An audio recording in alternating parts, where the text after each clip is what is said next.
রমজান মাসকে কেন্দ্র করে অনেকগুলো সমাজে প্রচলিত জাল হাদিস আছে। যেমন রমজান মাসে আসলেই সাহারি খাওয়ার ১ম দিনই বলে নাওয়াইতুন বলে একটা নিয়ত করে। হ্যাঁ? কিন্তু আমরা জানি ওটা হচ্ছে বিদআত নাওয়াইতুন বলে। নিয়ত করা ফরজ, কিন্তু নিয়ত পড়াটা বিদআত। হ্যাঁ? নিয়ত করা ফরজ। যেমন ইন্নামা আমালু বিন-নিয়া সহিহ বুখারীর ১ নম্বর হাদিস, মিসকাতে ১ নম্বরে এসেছে যে নিয়ত করাটা হচ্ছে ফরজ। কিন্তু নিয়ত মুখে উচ্চারণ করে পড়া এটা হচ্ছে বিদআত। এখন মানুষ বুঝতে চায় না নিয়ত পড়া বিদআত, আবার নিয়ত করা ফরজ। এটা মানে কি? অনেকে বুঝে না। এখন একটি চোরকে পুলিশ ধরেছে।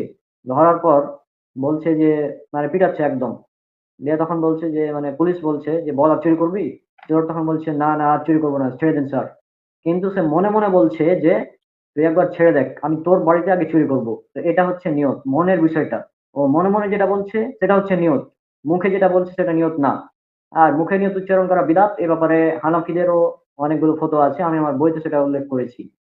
তো আর রমজান মাসকে কেন্দ্র করে অনেকগুলো জাল, জয়ীফ ভিত্তিহীন বানোয়াট হাদিস আছে। যেগুলো আমাদের শেয়ার ডাক্তার খন্দকার আব্দুল্লাহ জাহাঙ্গীর রাহিমাহুল্লাহ তার হাদিসের নামে জালিয়াতি বলে উল্লেখ করেছেন। আমি একবার সেগুলো এক ঝলক স্ক্রিনে দেখাতে চাচ্ছি। নেট প্রবলেমের কারণে মনে হয় স্লো হচ্ছে। হ্যাঁ?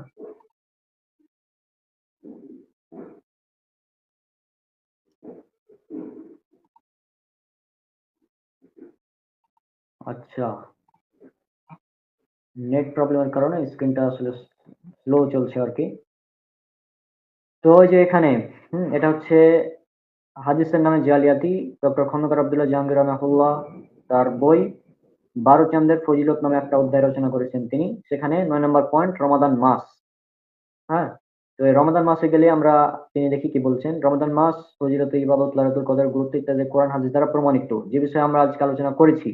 তবে এক্ষেত্রে জালিয়াতগণ তাদের মেধা ব্যয় করেছেন। সহিহ হাদিসের পাশাপাশি অনেক জাল হাদিস তারা বানিয়েছেন। সহিহ হাদিসের মধ্যে কিছু জাল কথা ঢুকিয়েও তারা প্রচার করেছেন। যেহেতু মূল ফজিলত প্রমাণিত, সেহেতু এই সকল জাল হাদিসের বিস্তারিত আলোচনা করছি না। প্রচলিত কয়েকটি ভিত্তিহীন কথার প্রতি দৃষ্টি আকর্ষণ করে রমাদান প্রসঙ্গ শেষ করতে চাই। আচ্ছা, ১ নম্বর পয়েন্ট। আল্লাহর রহমতের দৃষ্টি ও আযাব মুক্তি। রমাদান, সিয়াম, সেহরি খাওয়া, ইফতার করা ইত্যাদির গুরুত্ব, মর্যাদা, সওয়াব, বরকতের সহিহ হাদিস রয়েছে। যে বিষয়ে আমাদের ব্রাদার আরমান এবং আব্দুল্লাহ জনি ভাই এছাড়াও আমাদের ব্রাদার শরীফ ভাই আজকে আলোচনা করেছেন সুন্দরভাবে। এগুলো আপনারা শুনেছেন। তা সত্ত্বেও এর বদলে অনেক আজগুবি, বাতিল, ভিত্তিহীন, বানোয়াট জাল হাদিস সমাজে প্রচলিত। একটি হাদিসে বলা হয়েছে যে আরবিটা পড়ছি না আমি যাই হোক।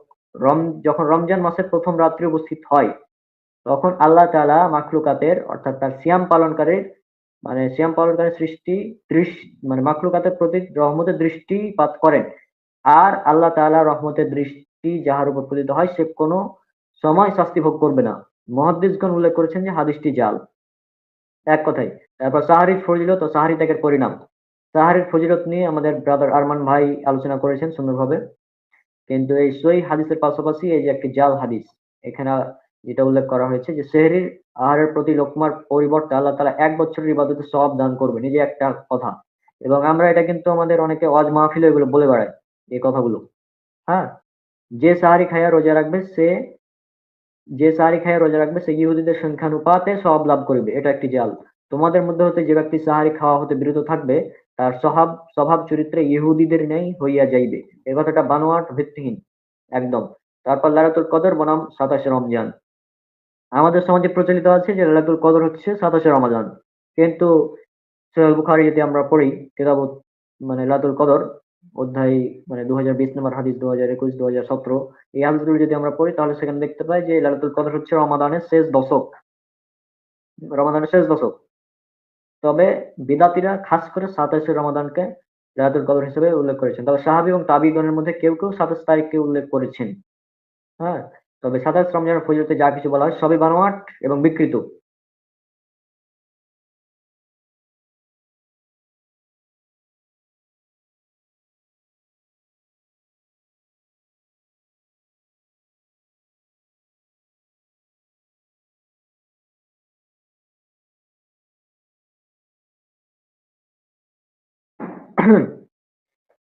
আচ্ছা, ২৭ রমজানের তারিখে যা বলা হয় তা রাসূল সাল্লাল্লাহু আলাইহি ওয়াসাল্লাম বলেছেন, আচ্ছা রমজানের ২৭ তারিখই শবে কদর জানিও। ২৭ তারিখের সূর্যাস্ত যাইবার সময় নিম্নলিখিত দোয়া ৪০ বার পাঠ করলে ৪০ বছরের গুনাহ মাফ হবে। এটা জাল। অনুরূপ বানোয়াট কথা যে যেই ব্যক্তি রমজান মাসের ২৭ তারিখে রজনীকে জীবিত রাখবে তাহার আমলনামায় ২৭,০০০ বছরের ইবাদত তুল্য সব প্রদান করিবেন এবং বেহেশতের মধ্যে অসংখ্য মনোরম বালাখানা নির্মাণ করিবেন, যাহার সঙ্গে আল্লাহ ব্যতীত কেউ অবগত নন। এটা একটি বানোয়াট এবং জাল হাদিস। আবার লাইলাতুল কদরে গোসল, অনেকে আবার গোসল করে লাইলাতুল কদরে। বিশেষ করে আমাদের সমাজে বেরেলবি যারা আছে তারা এই হাদিসগুলোর উপর খুব সুন্দরভাবে আমল করে, কারণ বেরেলবি তো তারা হাদিসের সনদ যাচাই বাছাই করে না, তারা সহিহ জয়ীফ জাল সবকিছু মানে। হ্যাঁ, তো শবে বরাতের ন্যায় কেন্দ্রে মানে রাত্রে গোসল করার বিষয়ে একটি জাল হাদিস আমাদের সমাজে প্রচলিত, যেমন যাহারা শবে কদরের ইবাদতের নিয়তে সন্ধ্যায় গোসল করিবে তাহাদের পা ধৌত করা শেষ না হইতেই পূর্বের পাপ পূর্বের পাপ মার্জিত হইয়া যাইবে। হুম, এটা জাল। লাইলাতুল কদরের গোসলের ফজিলতে কোনো হাদিস বর্ণিত হয়নি, তবে জয়ীফ হাদিসে বর্ণিত হয়েছে রমাদানের শেষ 10 রাতে প্রত্যেক রাতে মাগরিব ও ইশার সালাতের মধ্যবর্তী সময় গোসল করতেন, এটা জয়ীফ। ফজিলতে কিছু জানা যায় না। তারপর লাইলাতুল কদরের সালাতের নিয়ত, আমরা ইতিপূর্বে নাওয়াই তুমান বলে যত প্রকার নিয়ত আছে সবই বানোয়াট। এখানে আরো লক্ষণীয় যে আমাদের দেশের শবে বরাত, শবে কদর ইত্যাদি রাতে কোনো মর্যাদাময় দিনে নফল সালাত আদায়ের জন্য বিভিন্ন বানোয়াট নিয়ত প্রচলিত আছে। কোনো নফল সালাতের জন্যই কোনো পৃথক নিয়ত নেই। লাইলাতুল কদর বা যেকোনো রাতের সালাতের নিয়ত তবে সালাতুল লাইল বা কিয়ামুল লাইলের আল্লাহর সন্তুষ্টি অর্জনের উদ্দেশ্যে মুমিন দুই দুই রাকাত করে নফল সালাত আদায় করবে। হ্যাঁ, আর যদি রাতটি সত্যি আল্লাহর কাছে লাইলাতুল কদর বলে গণ্য হয় তবে বান্দা লাইলাতুল কদর সওয়াব লাভ করবে। আমি লাইলাতুল কদরে নামাজ পড়ছি ইত্যাদি কথা বলাও অর্থহীন ও ভিত্তিহীন। মুখে উচ্চারণ করা বিদআত, যেটা আমি বারবার বোঝানোর চেষ্টা করছি। হ্যাঁ, ওই চোর আর পুলিশের গল্পের মতো। বিভিন্ন সহিহ হাদিসে লাইলাতুল কদরে কিয়ামুল লাইল করতে উৎসাহ দেওয়া হয়েছে। হ্যাঁ, তো লাইলাতুল কদরে যে সুদীর্ঘ কিরাতের রুকু সাজদার কিয়ামুল লাইল করতেন, দীর্ঘ কিরাত এই যে এরকম যে প্রচলিত রয়েছে। হুম, লাইলাতুল কদরের সালাতের রাকাত সংখ্যা, সূরার নাম, সালাতের পদ্ধতি, মানে বিশেষ মানে অনেক কিছু আছে। যে লাইলাতুল কদরে এতবার এটা সূরা পড়ো, সূরা কদরে নামাজ পড়ার এই নিয়ম সেই নিয়ম, এগুলো যতগুলো আছে না, সূরা ইখলাস ৩ বার, কদর ১ বার, এভাবে যে নিয়ম বানা রয়েছে বিভিন্ন জায়গায়, নিয়ত তাকবীরে তাহরিমা, সবই বানোয়াট, জাল, ভিত্তিহীন। এক কথায় বানোয়াট, জাল এবং ভিত্তিহীন এগুলো। আপনারা কাজ করবেন, আমাদের এই শেয়ার খন্দকার আব্দুল্লাহ জাহাঙ্গীর রাহিমাহুল্লাহর এই বিষয়টি আপনারা মানে বইটি কিনে নেবেন অথবা ওয়েবসাইট থেকে পড়তে পারেন। কিনে নেওয়াই উত্তম আমি মনে করি, কারণ বই পড়লে বেশি বুঝা যায়। আর এখানে জুমাতুল বিদাহ বিষয়ক একটি কথা প্রচলিত আছে যে রমজান মাসের শেষ শুক্রবার, যেটা শেষ জুম্মাকে জুমাতুল বিদা বলা হয়। আরে ভাই, এটার নামই তো জুমাতুল বিদা, মানে বিদাত, বুঝাই যাচ্ছে। সহিহ হাদিসে বলা হয়েছে জুমার দিন সাইয়্যিদুল আইয়াম বা সর্বশ্রেষ্ঠ দিন, সূর্যের নিচে এর চেয়ে উত্তম দিবস আর নেই। অনুরূপ রমজান মাস শ্রেষ্ঠ মাস, কাজে রমজান মাস জুমার দিনটির মর্যাদা সহজে অনুমেয়। মুমিন স্বভাবতই প্রত্যেক জুমার সুন্নাত নিয়মগুলো আমল করবে, সমস্যা নেই। তবে জুমার দিনকে শেষ 10 দিন, আচ্ছা, রমজান মাসের সবচেয়ে বেশি ফজিলতপূর্ণ দিন হলো শেষ 10 দিন। এছাড়া রমজানের শেষ রমাদান চলে যাচ্ছে বলে মুমিনের কিছু অতিরিক্ত আগ্রহ বাড়াই স্বাভাবিক। এছাড়া রমাদান মাসের শেষ জুমার বা অন্য কোনো জুমার দিনের কোনো বিশেষ ফজিলত সম্পর্কে কোনো সহিহ জয়ীফ হাদিস বর্ণিত হয়নি। হ্যাঁ, তবে জালিয়াতিগণ রমাদানের শেষ জুমার দিনে বিদায়ী জুমার বিশেষ কিছু ফজিলত বানিয়ে সমাজে প্রচার করেছে। এর মধ্যে রয়েছে এই দিনে কাজা সালাত বা উমরি কাজা সালাত আদায়ের ফজিলত, এই দিনের বিশেষ দোয়া বিষয়ক জাল ও বানোয়াট। যদি কোনো ব্যক্তি রমজান মাসের শেষ জুমার দিনে ১ ওয়াক্ত, অন্য কোনো বর্ণনায় ৫ ওয়াক্ত জাল কাজা আদায়, মানে অন্য জাল বর্ণনায় ৫ ওয়াক্ত কাজা সালাত আদায় করে, তবে ৭০ বছর পর্যন্ত তার সকল কাজা সালাতের ক্ষতিপূরণ হয়ে যাবে। মুহাদ্দিসগণ একমত যে কথাটি জাল, মিথ্যা কথা। বাহ্যত এই জাল হাদিসটির প্রচলন ঘটেছে বেশি দেরি করে, ফলে ৬ষ্ঠ-৭ম শতাব্দীতে যারা জাল হাদিস সংকলন করেছেন তারা তা উল্লেখ করেননি। ১০ হিজরি শতক থেকে মোল্লা আলী কারি হানাফি রাহিমাহুল্লাহ ১০১৪ হিজরি অন্যান্য মুহাদ্দিস এর জালিয়াতের বিষয়ে আলোকপাত করেছেন। আল্লামা শাওকানি ১২৫০ হিজরি বলেন, এ কথাটি যে বাতিল তাতে কোনো সন্দেহ নেই। আমি কোনো মওদূ হাদিসের গ্রন্থেও এই হাদিসটি পাইনি। মানে জুমাতুল বিদা এটা সহিহ তো দূরের কথা, জয়ীফ তো দূরের কথা, কোনো জাল হাদিসের গ্রন্থ নাই। কিন্তু আমাদের যুগে আমাদের সানা ইয়েমেনের রাজধানী শহরে অনেক ফকিহ ফিকহ অধ্যয়নকারীর মধ্যে প্রসিদ্ধি লাভ করেছে, এর উপর আমল করে। জানি না কে এই জাল কথাটি বানিয়েছে। আল্লাহ মিথ্যাবাদীদের অপমানিত করুন। কোন কোন আলিম জনশ্রুতির উপর নির্ভর করে এই জাল ভিত্তিহীন কথাটি তাদের গ্রন্থে লিখেছেন। অষ্টম সপ্তম শতকে আছে, আমি বিস্তারিত না পড়ি, মূল কথা হচ্ছে জুমাতুল বিদা। হুম, তো মোল্লা আলী কারি হানাফি রাহিমাহুল্লাহ এই কথাটিকে বলছেন যে এই কথাটি নিঃসন্দেহে বাতিল। এর কারণ কথাটি মুসলিম উম্মাহর ঐক্যমতের বিরোধী। মুসলিম উম্মাহ একমত যে কোনো একটি ইবাদত কখনোই অনেক বছরের পরিত্যক্ত ইবাদতের স্থলাভিষিক্ত হতে পারে না বা ক্ষতিপূরণ করতে পারে না।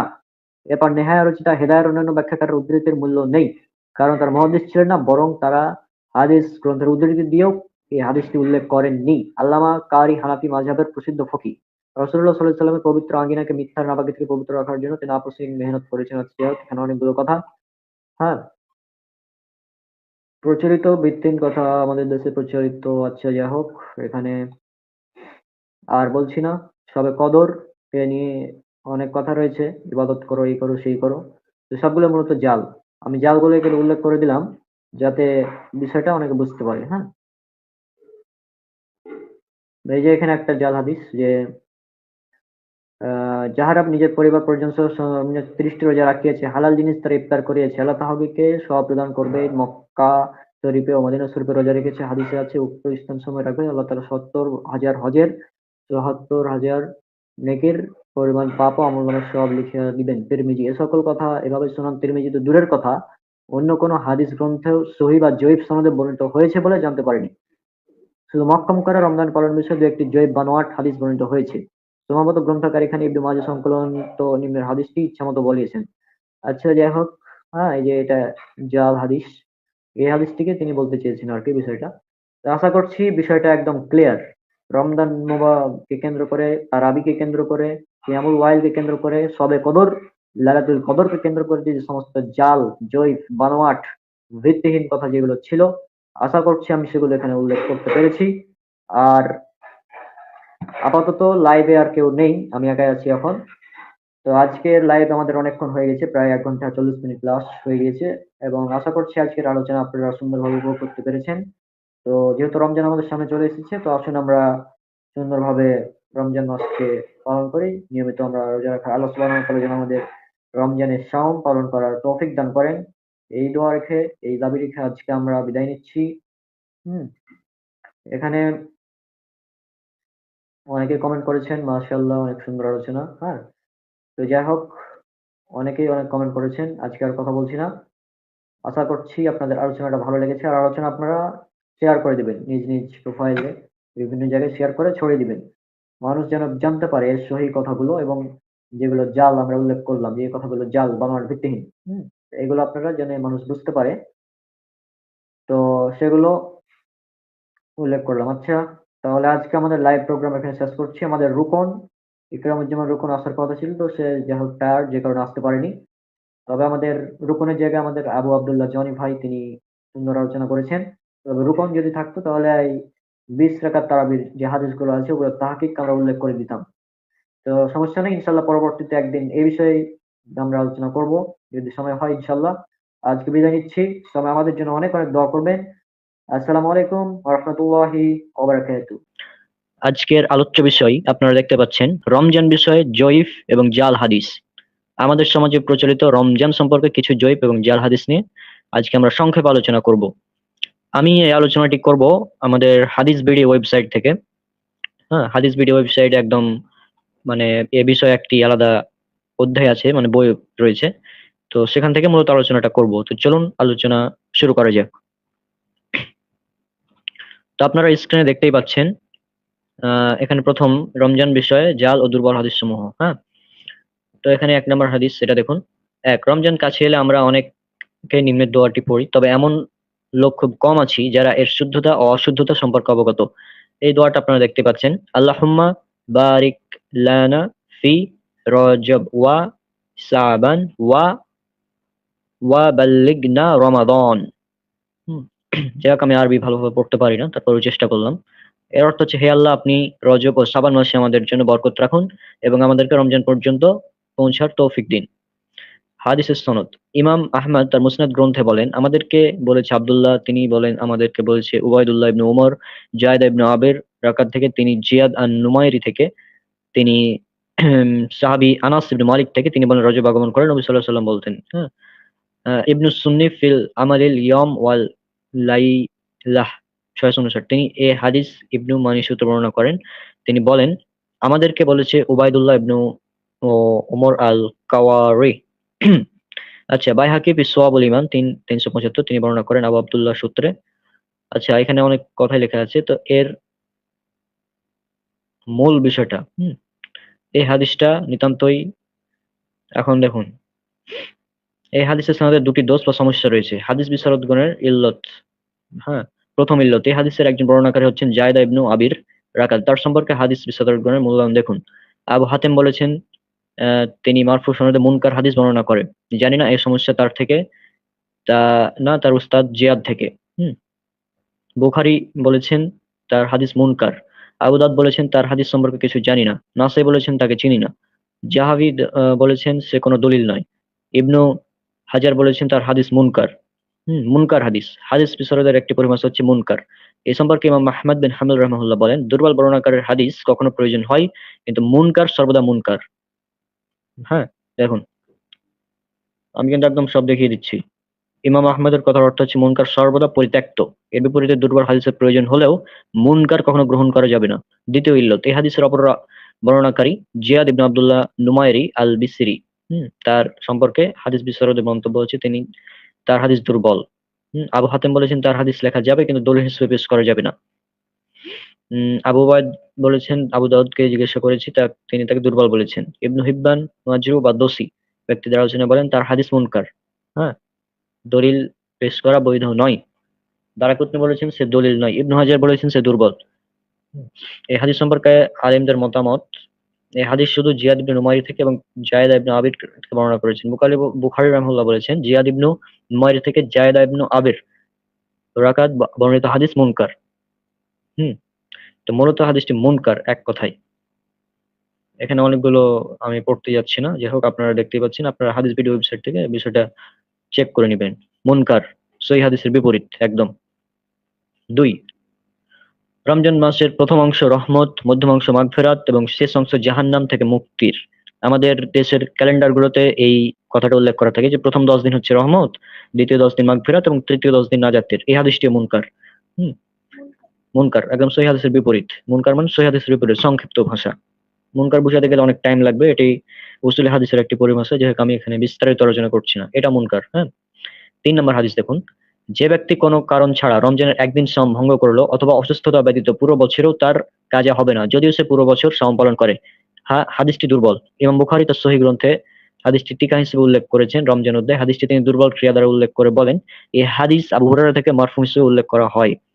ইমাম আবু দাউদ, তিরমিজি, ইবনে মাজাহ, ইবনে খুজাইমা, মুসনাদ আহমদ প্রভুগণ সাওরি ও সুবা থেকে। হুম। তিরমিজি বলেন এর সনদ ব্যতীত কোনোভাবে আবু হুরায়রার হাদিস জানতে পারেননি। আচ্ছা, যাক এই হাদিসটি এক কথায় দুর্বল হাদিস। আমি এগুলো বিস্তারিত পড়ছি না এখন, আপনারা ওয়েবসাইট থেকে চেক করে নেবেন। হাদিসটি দুর্বল। 4 নম্বর হাদিস, সাওম পালন করো সুস্থ থাকো, এই হাদিসটিও দুর্বল। হুম। এই হাদিসটিও জয়ীফ, দুর্বল হাদিস। 5 নম্বর হাদিস, প্রত্যেক ইফতারের সময় জাহান্নাম থেকে আল্লাহর কিছু মুক্তিপ্রাপ্ত বান্দা থাকে, হাদিসটি দুর্বল, জয়ীফ হাদিস। হুম। হাদিসগুলো ভালোভাবে লেখো, মানে খেয়াল করুন, রমজান মাসে এগুলো ব্যাপক প্রচলিত, কিন্তু হাদিসগুলো জয়ীফ। হ্যাঁ।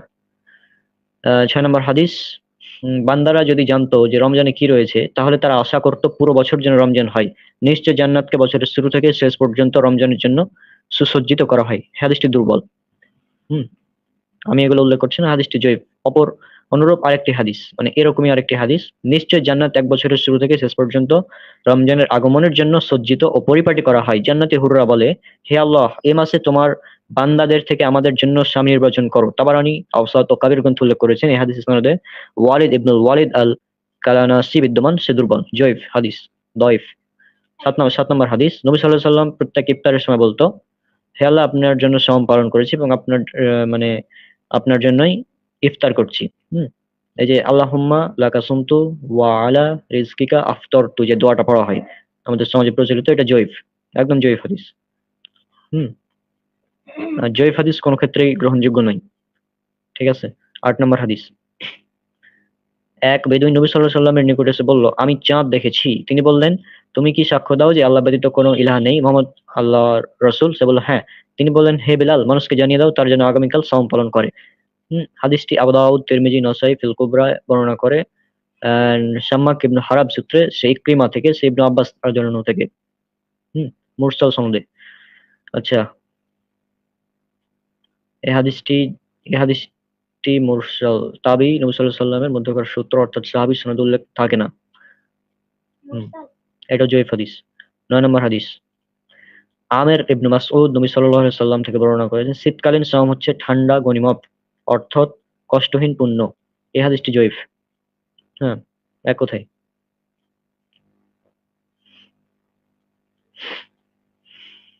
শীতকাল হচ্ছে মুমিনের বসন্তকাল। হাদিসটি দুর্বল কিন্তু তার অর্থ সঠিক। হ্যাঁ, হাদিস জয়ীফ। 10 নম্বর হাদিস, রাসূলুল্লাহ সাল্লাল্লাহু আলাইহি ওয়াসাল্লাম বলেছেন, আল্লাহ তাআলা বলেছেন, আমার নিকট প্রিয় বান্দা তারাই যারা দ্রুত ইফতার করে। তিরমিজি। আচ্ছা, ইমাম আহমদ বলেন তার হাদিস খুব মুনকার, তার হাদিস দুর্বল, সে মুনকার হাদিস, এই হাদিসটি মুনকার। বিশেষ কাতব্য, হ্যাঁ এখানে একটি, হ্যাঁ বিভিন্ন সহিহ হাদিস দ্বারা প্রমাণিত দ্রুত ইফতার করা সুন্নাত। সহিহ বুখারী হাদিস নাম্বার 1954, 1957, এগুলো আবু দাউদ খুলবেন, সুনান আবু দাউদ হাদিস নাম্বার 2353। সেখানে দ্রুত ইফতারের কথা বলা হয়েছে, তাতে রয়েছে উম্মতের কল্যাণ। অতএব আমাদের উচিত এসব দুর্বল হাদিসের দিকে না তাকিয়ে সহিহ হাদিস গ্রহণ করা। যেমন আহ এই যে যেটা আমি বললাম, লোকেরা যতদিন পর্যন্ত দ্রুত ইফতার করবে তার কল্যাণের উপর থাকবে, বুখারী মুসলিম। হুম কিন্তু এই হাদিসটা দুর্বল যেটা উল্লেখ করা হয়েছে উপরে। হুম এটা মুনকার, মুনকার জয়ীফ। 11 নম্বর হাদিস, নবী সাল্লাল্লাহু আলাইহি ওয়াসাল্লাম থেকে বর্ণিত, তিনি ঘুমের সময় সুগন্ধিযুক্ত সুরমার নির্দেশ দিয়েছেন এবং বলেছেন সাওম পালনকারী এর থেকে বেঁচে থাকা জরুরি। হুম আবু দাউদ, বুখারী ফি তারিকুল কাবির, আবু দাউদ বলেছেন এটা মুনকার হাদিস, অর্থাৎ হ্যাঁ এই হাদিসটি মুনকার জয়ীফ। আরেকটি হাদিস, সাওম অবস্থায় দিনে সুরমা ব্যবহার করো না, এটিও মুনকার হাদিস। সাওম অবস্থায় সুরমা ব্যবহার প্রসঙ্গে একাধিক হাদিস। আনাস ইবনে মালিক বলেন, এক ব্যক্তি নবী সাল্লাল্লাহু আলাইহি ওয়াসাল্লামের নিকট এসে বলল, আমার চোখের সমস্যা, আমি কি সুরমা দিতে পারবো? তিনি বললেন হ্যাঁ। আনাসের শক্তিশালী নয়, নবী সাল্লাল্লাহু আলাইহি ওয়াসাল্লাম থেকে বিশুদ্ধ কোনো বর্ণনা নেই, দুর্বল বলা হয়। আচ্ছা, হুম তাহলে এই হাদিসটিও আমরা দেখলাম মুনকার। সুরমা সংক্রান্ত আরেকটি হাদিস, হ্যাঁ এই যে দেখুন, মোহাম্মদ ইবনে উবাইদুল্লাহ নিজ পিতা থেকে সে তার দাদা থেকে বর্ণনা করেন, রাসূলুল্লাহ সাল্লাল্লাহু আলাইহি ওয়াসাল্লাম সাওম অবস্থায় সুরমা ব্যবহার করতেন। ইবনে খুজাইমা 2000 হাদিসটি ভাবে বর্ণনা করেছেন, রাসূল সাল্লাল্লাহু আলাইহি ওয়াসাল্লাম খয়বরের অবতরণ করেন, আমিও তার সাথে অবতরণ করি, তিনি আমাকে ইসমিদের সুরমা আনতে বললেন। হ্যাঁ, তিনি অতঃপর সাওম অবস্থায় সুরমা ব্যবহার করলেন। ইসমিদ শরীরের সাথে আঠার ন্যায় লেগে থাকা ইসমিদ নয়। আচ্ছা, মূলত এই হাদিসটা মুনকার, সহিহ হাদিসের বিপরীত। আর মাসালা হচ্ছে সাওম অবস্থায় সুরমা ব্যবহার করা বৈধ। জুমহুর আলেমদের নিকট নারী পুরুষ সকল সুরমা ব্যবহার করতে পারবে, তবে হাদিস মুনকার জয়ীফ। 12 নম্বর হাদিস, এখানে বলা হচ্ছে যে কাব ইবনে আসিম আসআরি বলেন, আমি রাসূলুল্লাহ সাল্লাল্লাহু আলাইহি ওয়াসাল্লামকে বলতে শুনছি, সফরে সাওম পালন করা নেকির কাজ নয়। আহমদ তাবারানী ফিল কাবির হাদিস নং এত। হাদিসটি বাইহাকী সুনান গ্রন্থে হাফেজ এভাবে যে এটা ইয়েমেনের লোক এলাকার ভাষা, তার মারিফার লাম নির্দিষ্ট কল্যাণের মিম দ্বারা পরিবর্তন করে বলে। এভাবে হতে পারে নবী সাল্লাল্লাহু আলাইহি ওয়াসাল্লাম তাকে এভাবে সম্বোধন করেছেন, যেহেতু তার একাধিক আঞ্চলিক ভাষা, আবার হতে পারে আশআরি তা নিচের আঞ্চলিক ভাষায় পরিবর্তন করে ব্যক্ত করেছেন। হুম ইমাম জুহরি থেকে জুরাইজ, ইউনুস, মুহাম্মদ ইবনু আবি হাফসা ও জুবাইদি সকলে সুফিয়ান ও ওরফ হাদিস বর্ণনা করেছেন। সুফিয়ান ও ওরফ জুহরি থেকে, আর এই বর্ণনা রাসূল সাল্লাল্লাহু আলাইহি ওয়াসাল্লাম থেকে সংরক্ষিত। কোনো আলেম সন্দেহ করেন না যে মামার বর্ণিত শব্দ দ্বারা অন্যান্য নির্ভরযোগ্য বর্ণনাকারীর সাথে মিলে যায়, তার থেকে সেটা গ্রহণ করতে হবে, তার দিকে ধাবিত। কিন্তু মামার বর্ণিত সে শব্দ গ্রহণযোগ্য বর্ণনাকারীর বিপরীত হয়, তা গ্রহণ করা যাবে না, কারণ সে বর্ণনা দুর্বল, তার উপর নির্ভর করা যাবে না। বিশেষ করে মামারের ক্ষেত্রে, মামার যেহেতু নির্ভরযোগ্য এবং হাদিসে বড় ইমামদের একজন, তবুও তার ব্যাপারে ইমাম জাহবি বলেছেন তার থেকে সন্দেহমূলক প্রসিদ্ধ কিছু হাদিস রয়েছে। হ্যাঁ, তার স্মরণ শক্তির দৃঢ়তা সত্ত্বেও এসব সন্দেহের সৃষ্টি হয়েছে। আবু হাতেম বলেছেন তার হাদিসগুলো ভালো, কিন্তু বসরাতে তিনি যেসব হাদিস বলেছেন তাতে ভুল আছে। আচ্ছা, আহ মানে এই হাদিসে প্রবলেম রয়েছে আর কি, এক কথায়। সার কথা, ইমাম আহমদ মামার এর সনদে জুহরি থেকে বর্ণনা করেন, নবী সাল্লাল্লাহু আলাইহি ওয়াসাল্লাম বলেছেন যে সুফিয়ান হাদিস বর্ণনা করেছেন।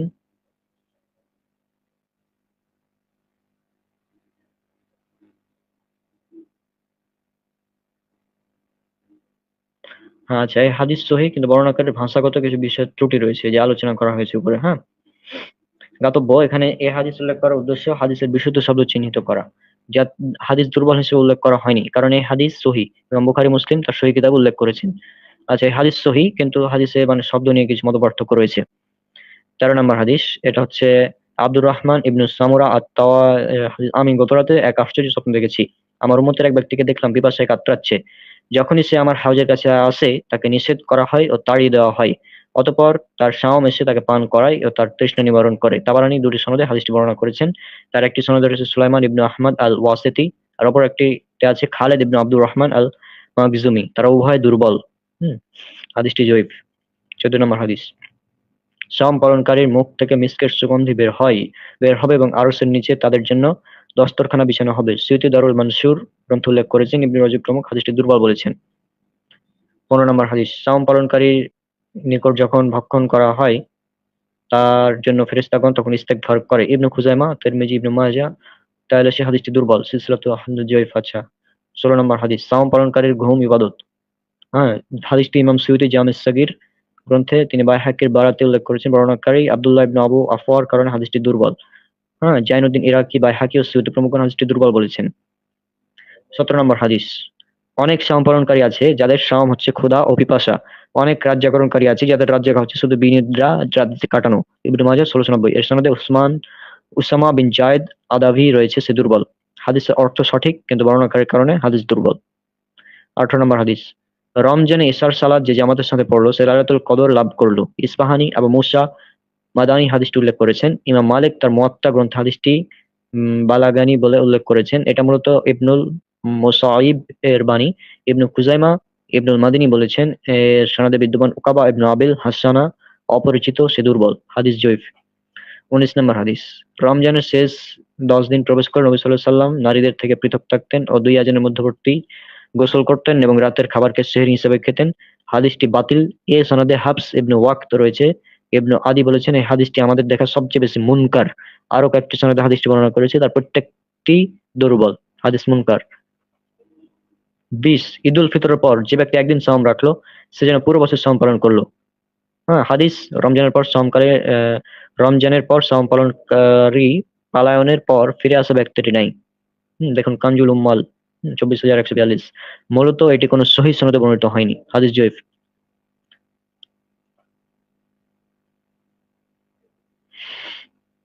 আমরা 21 নম্বর হাদিস দেখবো এবার। যে ব্যক্তি রমজান, শাওয়াল, বুধবার ও বৃহস্পতিবার সাওম পালন করে সে জান্নাতে প্রবেশ করবে। মুসনাদ আহমদ। হাদিসে একজন বর্ণনাকারীর নাম উল্লেখ করা হয়নি। হাদিসটি দুর্বল, এতে কোনো সন্দেহ নেই। জয়ীফ হাদিস এটা। 22 নম্বর হাদিস। রমজানে আল্লাহকে স্মরণকারী ক্ষমাপ্রাপ্ত। হাদিসটি উল্লেখ করেছেন সুয়ুতি জামে সাগীরে গ্রন্থে, আওসাদ গ্রন্থে তিনি তাবারানীর বরাত উল্লেখ করেছেন। হাদিসটি আর উল্লেখ করেছেন বাইহাকি সওয়াবুল ঈমান গ্রন্থে। এই হাদিসটি সনদে হিলাল ইবনু আব্দুর রহমান বিদ্যমান, সে জয়ীফ, দুর্বল। হাদিস জয়ীফ। 23 নম্বর হাদিস। তোমরা সেহরি দ্বারা দিনের সাওম এবং দিনের কাইলুলা দ্বারা রাতের কিয়ামের জন্য সাহায্য গ্রহণ করো। হাদিসটি বর্ণনা করেছেন হাকিম ও তার হাকিম ইবনু মাজাহ। এই হাদিস সনদে জামাহ ইবনু সালেহ ও সালমা ইবনু হিরাম বিদ্যমান, তারা উভয় দুর্বল, তাই হাদিসও দুর্বল। 24 নম্বর হাদিস। 3টি বস্তুর কারণে সাওম পালনকারীর সাওম ভঙ্গ হবে না: শিঙা, বমি ও স্বপ্নদোষ। তিরমিজি 719। হাদিসটি দুর্বল। মাসালা, স্বপ্নদোষের কারণে সাওম ভঙ্গ হবে না। 25 নম্বর হাদিস। সাওম পালনকারীর হাদিয়া হচ্ছে তৈল ও ধূপদানি। তিরমিজি 801। তিনি হাদিসটি দুর্বল বলেছেন। এ সনদে বিদ্যমান সাদ ইবনু তারিফ দুর্বল। হাদিসটি দুর্বল। 26 নম্বর হাদিস। নিশ্চয় আল্লাহ প্রতি রাতে 6 লাখ লোক জাহান্নাম থেকে মুক্তি দেন। যখন সর্বশেষ রাত আসে তখন তিনি পূর্বের সমপরিমাণ লোক মুক্ত করেন। বাইহাকি। এটা মুরসাল, হাসান বসরির কথা। হাদিসটি মুরসাল। 27 নম্বর হাদিস। আমার উম্মতের নপুংসকতা হচ্ছে সাওম। আলবানী মিসকাতুল মাসাবি গ্রন্থ বলেন এর সনদ জানতে পারিনি, কিন্তু শেখ কারি মিরাক থেকে বলেন এদের সমস্যা রয়েছে। হাদিস জয়ীফ। 28 নম্বর হাদিস। সাওম ধৈর্যের অর্ধেক। এর সনদে মুসা ইবনু উবাইদা বিদ্যমান, তার দুর্বলতার ব্যাপারে সবাই একমত। তিরমিজি 3519। ইবনে মাজাহ, আহমদ ও বাইহাকি। আলবানী দাইফুল জামে গ্রন্থে হাদিসটি দুর্বল বলেছেন। 29 নম্বর হাদিস। যে ঈদের রাতে জাগ্রত থাকে, অন্য বর্ণনায় আছে যে ব্যক্তি ঈদের রাত সওয়াবের নিয়তে জাগ্রত থাকে তার অন্তর মারা যাবে না, যেদিন সকল অন্তর মারা যাবে। ইবনে মাজাহ এই হাদিসটি দুর্বল, জয়ীফ হাদিস। 30 নম্বর হাদিস। সাওমের রিয়া বা লৌকিকতা নেই। বাইহাকি। সনদটি দুর্বল। হাদিস সনদটি দুর্বল।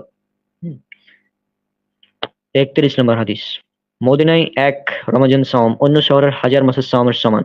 অন্য বর্ণনায় আছে দুনিয়ার অন্যান্য শহরে 1000 রমজানের তুলনায় উত্তম। বাইহাকি তিনি হাদিসটি দুর্বল বলেছেন। তাবারানী ফিল কাবির, দেয়া ফিল মুখতারাহ।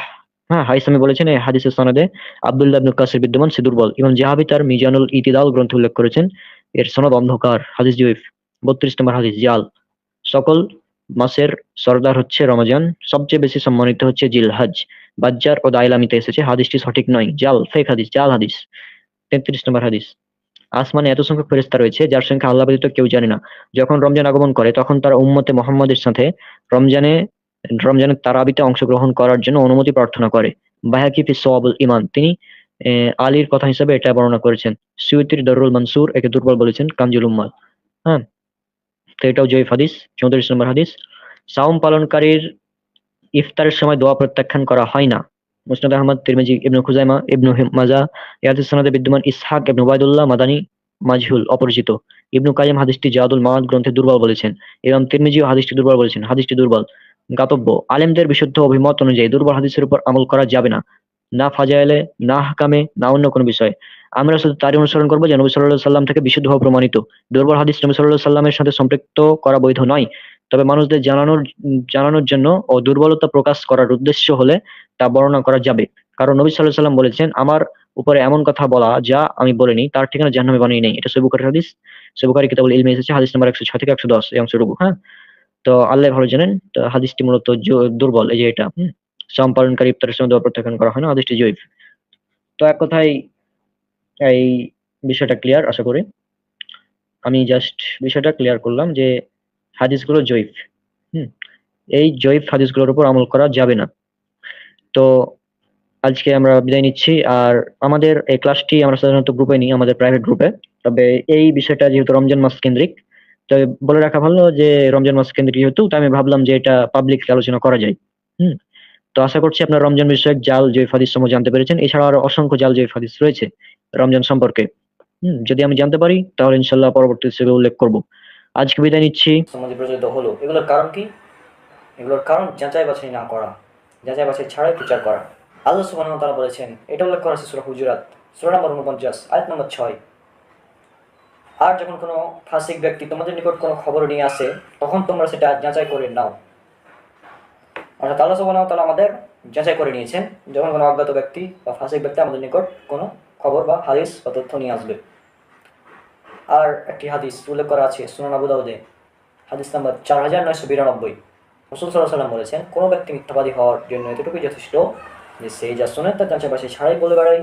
তাহলে যাচাই বাছাই ছাড়া বলে বেড়ানোর কারণে সমাজে প্রচলিত এতগুলো জাল হাদিস হয়েছে, সমাজে প্রচলিত, যেগুলো বলে আসলে শেষ করা আদৌ সম্ভব কিনা আমরা জানি না।